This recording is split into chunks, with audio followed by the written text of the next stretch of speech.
کے بارے میں لوگ دعا پوچھتے ہیں کہ ہمیں کوئی رنج و غم کی دعائیں بتا دیں، تو اس صورت میں آپ دیکھیے کہ اس کے اندر بھی ہونی چاہیے کہ نبی صلی اللہ علیہ وسلم جب کوئی تکلیف ہوتی، پریشانی ہوتی، تو کیا دعا پڑھتے تھے.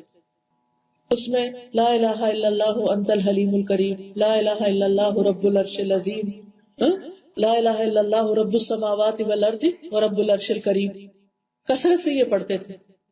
تو اس کتاب کا فائدہ یہ کہ اس میں عربی کے ساتھ نیچے انگلش میں بھی وہ لکھا. یہ چھوٹا سا کارڈ ہے، ٹھیک ہے. اس میں چھوٹی چھوٹی دعائیں لکھی ہوئی ہیں جو آپ کے رنج اور غم کے وقت آپ پڑھیں تو انشاءاللہ وہ دکھ تکلیف دور ہو جائے گی. کوئی پریشانی جو بھی ہے کسی کو بتانے کی ضرورت نہیں کہ کیا. بعض اوقات لوگ میرے پاس آتے ہیں، ہمیں یہ مسئلہ 10-15 منٹ لگاتے ہیں مسئلہ سنانے میں، پھر اس کے بعد انہیں کوئی چیز بتائی جاتی ہے. لوگوں کے ساتھ بھی شیئر کرنے کی ضرورت نہیں، بس اللہ اور آپ کے درمیان بات رہے. اللہ کو پتا آپ کو کیا تکلیف، یہ کہیں بھی لگا دیں گھر میں، بس اٹھا اور جا کے پڑھنا شروع کر دیا.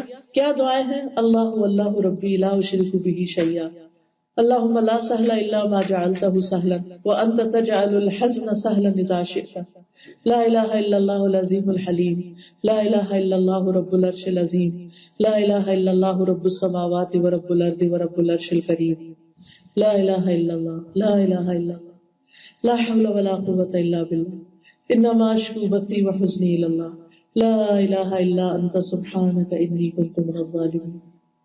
یہ پڑھنا شروع کر دیں. آپ دیکھیں کہ تھوڑی دیر کے بعد آپ کے اندر ایک قرار آنے لگے گا، آپ کا دکھ اور تکلیف دور ہونے لگے گی، آپ کے غم، فکر اور پریشانی اس سے نجات ہونے لگے گی انشاءاللہ تعالی.